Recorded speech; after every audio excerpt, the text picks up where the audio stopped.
And on the wrap tonight, Indiana Governor Mike Pence pledges to fix his state's religious freedom law, to the disappointment of some conservatives and many in the media. Secretary of State John Kerry and a coalition of world powers not able to get a deal done with Iran. And a House Benghazi committee wants Hillary Clinton to come back to Congress for a little chat about her email servers. Will she? Really? What difference does it make?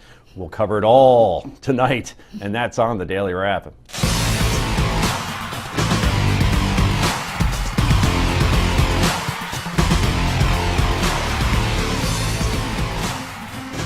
And welcome to the show, everybody. I am Joe Concha with my co-host, the man his political foes in the Nixon White House called Tricky Rick. They called me a lot worse than that. Is that true? Yeah. I wonder where they got Tricky Dick from now. We know. They called me so much worse. He's also a Forbes columnist and a Sirius XM host. He is Rick Unger. Also, we're joined by attorney Heather Hansen and the Wisdom Daily editor and Newsmax contributor, Mr. Brad Hirschfield. Say hi, Brad. Hi. Let's go to the Daily Download.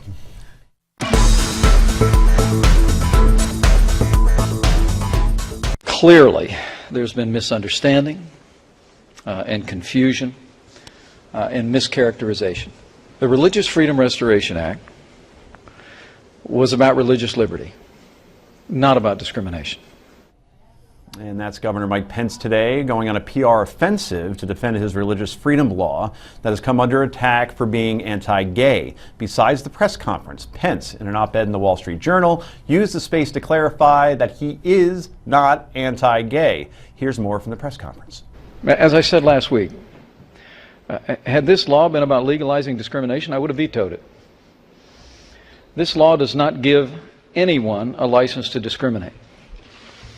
The Religious Freedom Restoration Act in Indiana does not give anyone the right to deny services to anyone in this state. And here's a little more.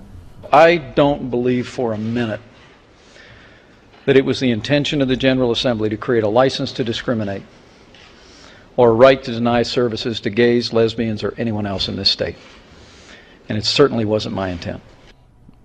Finally, Mr. Pence declaring what many of his critics wanted to hear. I've come to the conclusion that it would be helpful to move legislation this week that makes it clear that this law does not give businesses a right to deny services to anyone.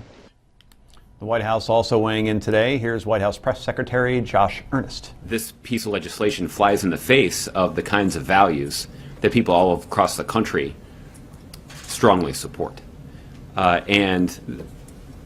We've seen the governor and other Indiana officials in damage control mode here because this law has provoked an outcry. Earnest went on to say that the law, quote, flies in the face of the values that people across the country strongly support, unquote.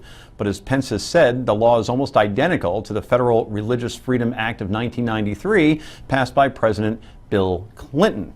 Let's take a look at the two. This is the 93 version. Government may substantially burden a person's exercise of religion only if it demonstrates that application of the burden to the person is in furtherance of a compelling governmental interest and is the least restrictive means of furthering that compelling governmental interest. Okay, so remember some words in there because we see some very similar language here. Governmental entity, substantially burden a person's exercise of religion. Let's move down a little bit. Furtherance again, that word of a compelling governmental interest and is the least restrictive means of furthering that compelling governmental interest. Rick, I see these two side by side. We just read them. Right.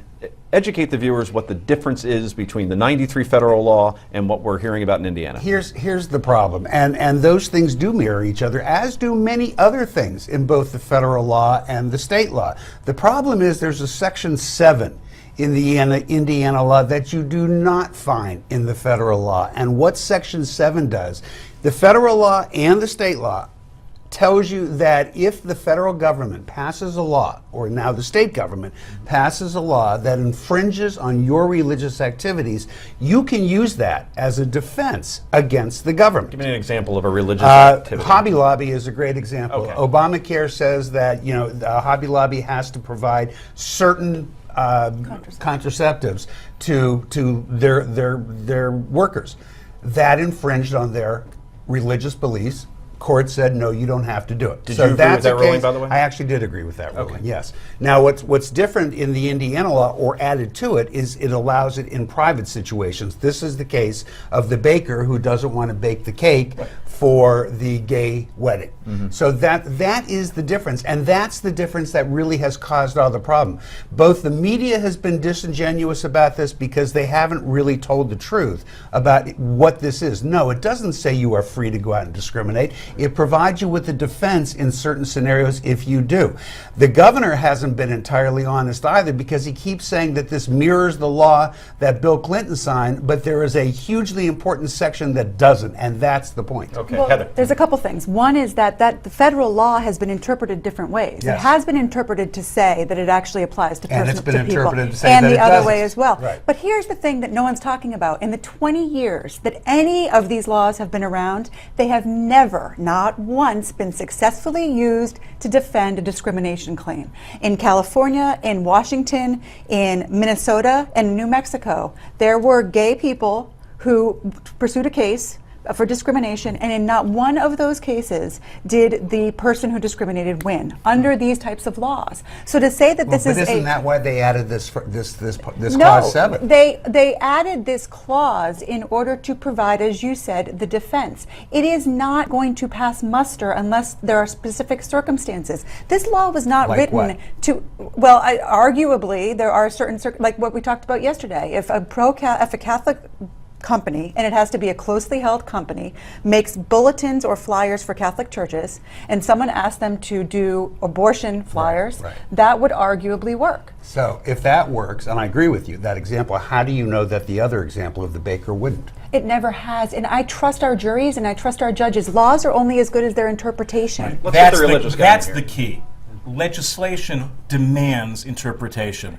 We are trying right now to legislate to preclude the very interpretive processes that keep a legal system and a culture robust. why put The it in? truth is, it's put in because there is anxiety, because the truth is we have two competing issues here. We have progressives who generally want to narrow religious expression and freedom of religion to freedom of worship, and it's much bigger than that. And we have conservatives who often want to confuse their right to be who they are with the right to curtail others and make them conform. We've got to have those conversations. Right now, we're just getting more litigation and legislation. We need more conversation and interpretation. The good news is we're going to talk about this more in the next segment because it's that big. Either way, we're also going to talk about how wedding cakes are an absolute ripoff. Anyway, more on Pence, more on Indiana. This is the Daily Wrap only on Newsmax.